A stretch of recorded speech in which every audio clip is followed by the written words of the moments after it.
ओम श्री गणेशाय नमः। वागर्थाविव संपृक्तौ वागर्थप्रतिपत्तये जगतः पितरौ वन्दे पार्वती परमेश्वरौ। श्रीमद्भागवत महापुराण अष्टम स्कंध नवम अध्याय मोहिनी रूप से भगवान के द्वारा अमृत बाँटा जाना। ओम नमो भगवते वासुदेवाय।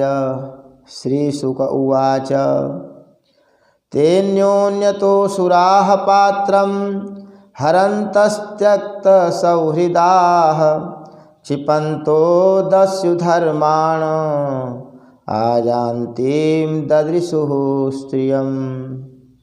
अहो रूपमहो धाम अहो वश्यां नवं वयः इति ते तामभिद्रुत्य पप्रच्छुर्जातहृच्छयाः। श्री सुखदेव जी कहते हैं, परीक्षित, असुर आपस के सद्भाव और प्रेम को छोड़कर एक दूसरे की निंदा कर रहे थे और डाकू की तरह एक दूसरे के हाथ से अमृत का कलश छीन रहे थे। इसी बीच में उन्होंने देखा कि एक बड़ी सुंदरी स्त्री उनकी ओर चली आ रही है। वे सोचने लगे, कैसा अनुपम सौंदर्य है, शरीर में से कितनी अद्भुत छटा छिटक रही है। तनिक इसकी नई उम्र तो देखो। बस अब वे आपस की लाग डांट भूलकर उसके पास दौड़ गए। उन लोगों ने काम मोहित होकर उससे पूछा, हे कमल नयनी, तुम कौन हो, कहाँ से आ रहे हो, क्या करना चाहती हो? सुंदरी, तुम किसकी कन्या हो? तुम्हें देखकर हमारे मन में खलबली मच गई है। हम समझते हैं कि अब तक देवता, दैत्य, सिद्ध, गंधर्व, चारण और लोकपालों ने भी तुम्हें स्पर्श तक नहीं किया होगा, फिर मनुष्य तो तुम्हें कैसे छू पाते? हे सुंदरी, अवश्य ही विधाता ने दया करके शरीरधारियों की संपूर्ण इंद्रियों एवं मन को तृप्त करने के लिए तुम्हें यहाँ भेजा है।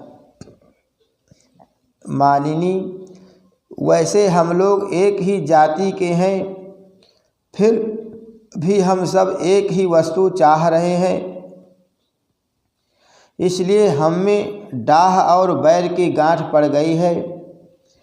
सुंदरी, तुम हमारा झगड़ा मिटा दो। हम सभी कश्यप जी के पुत्र होने के नाते सगे भाई हैं। हम लोगों ने अमृत के लिए बड़ा पुरुषार्थ किया है। तुम न्याय के अनुसार निष्पक्ष भाव से इसे बांट दो, जिससे फिर हम लोगों में किसी प्रकार का झगड़ा न हो। असुरों ने जब इस प्रकार प्रार्थना की, तब लीला से स्त्री वेश धारण करने वाले भगवान ने तनिक हंसकर और तिरछी चितवन से उनकी ओर देखते हुए कहा। श्री भगवान ने कहा, आप लोग महर्षि कश्यप के पुत्र हैं और मैं हूँ कुलटा। आप लोग मुझ पर न्याय का भार क्यों डाल रहे हैं?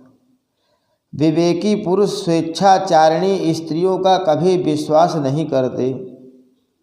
दैत्यों, कुत्ते और व्यभिचारिणी स्त्रियों की मित्रता स्थायी नहीं होती। वे दोनों ही सदा नए नए शिकार ढूंढा करते हैं। श्री सुखदेव जी कहते हैं, परीक्षित, मोहिनी की परिहास भरी वाणी से दैत्यों के मन में और भी विश्वास हो गया। उन लोगों ने रहस्यपूर्ण भाव से हंसकर अमृत का कलश मोहिनी के हाथ में दे दिया। भगवान ने अमृत का कलश अपने हाथ में लेकर तनिक मुस्कराते हुए मीठी वाणी से कहा, मैं उचित या अनुचित जो कुछ भी करूं, वह सब यदि तुम लोगों को स्वीकार हो तो मैं यह अमृत बांट सकती हूँ। बड़े बड़े दैत्यों ने मोहिनी की यह मीठी बात सुनकर उसकी बारीकी नहीं समझी, इसलिए सबने एक स्वर से कह दिया, स्वीकार है।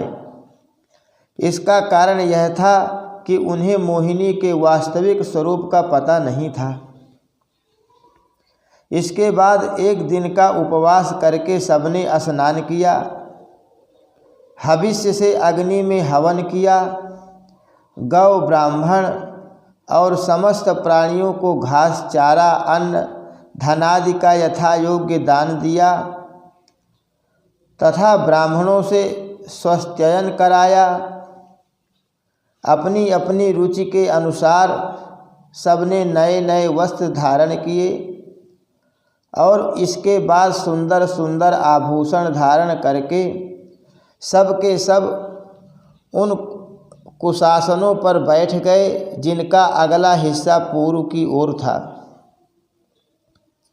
जब देवता और दैत्य दोनों ही धूप से सुगंधित मालाओं और दीपकों से सजे सजाए भव्य भवन में पूर्व की ओर मुँह करके बैठ गए, तब हाथ में अमृत का कलश लेकर मोहिनी सभा मंडप में आई।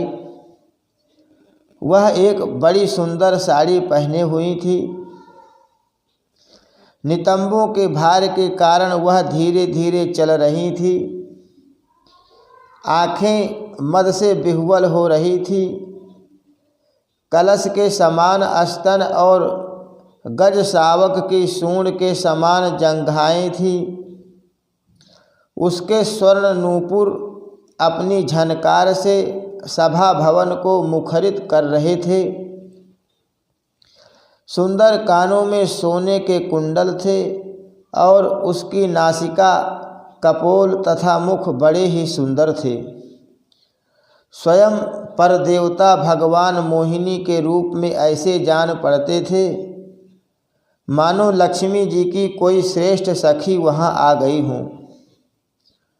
मोहिनी ने अपनी मुस्कान भरी चितवन से देवता और दैत्यों की ओर देखा तो वे सबके सब मोहित हो गए। उस समय उनके स्तनों पर अंचल कुछ खिसक गया था। भगवान ने मोहिनी रूप में यह विचार किया कि असुर तो जन्म से ही क्रूर स्वभाव वाले हैं, इनको अमृत पिलाना सर्पों को दूध पिलाने के समान बड़ा अन्याय होगा। इसलिए उन्होंने असुरों को अमृत में भाग नहीं दिया। भगवान ने देवता और असुरों की अलग अलग पंक्तियां बना दी और फिर दोनों को कतार बांधकर अपने अपने दल में बैठा दिया।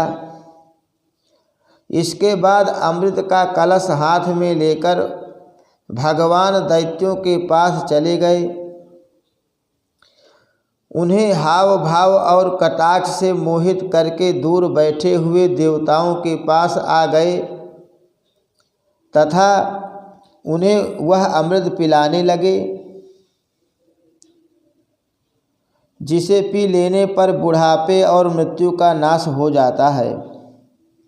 परीक्षित, असुर अपनी की हुई प्रतिज्ञा का पालन कर रहे थे।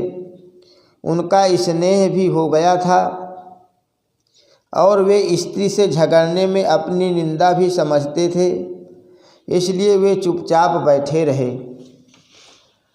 मोहिनी में उनका अत्यंत प्रेम हो गया था।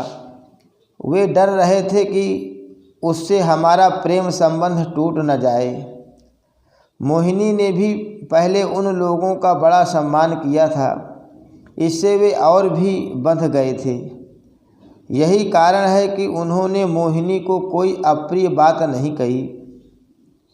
जिस समय भगवान देवताओं को अमृत पिला रहे थे, उसी समय राहु दैत्य देवताओं का वेश बनाकर उनके बीच में आ बैठा और देवताओं के साथ उसने भी अमृत पी लिया। परंतु तत्क्षण चंद्रमा और सूर्य ने उसकी पोल खोल दी। अमृत पिलाते पिलाते ही भगवान ने अपने तीखी धार वाले चक्र से उसका सिर काट डाला। अमृत का संसर्ग न होने से उसका धड़ नीचे गिर गया, परंतु सिर अमर हो गया और ब्रह्मा जी ने उसे ग्रह बना दिया। वही राहु पर्व के दिन पूर्णिमा और अमावस्या को वैर भाव से बदला लेने के लिए चंद्रमा तथा सूर्य पर आक्रमण किया करता है। जब देवताओं ने अमृत पी लिया तब समस्त लोगों को जीवन दान करने वाले भगवान ने बड़े बड़े दैत्यों के सामने ही मोहिनी रूप त्याग कर अपना वास्तविक रूप धारण कर लिया।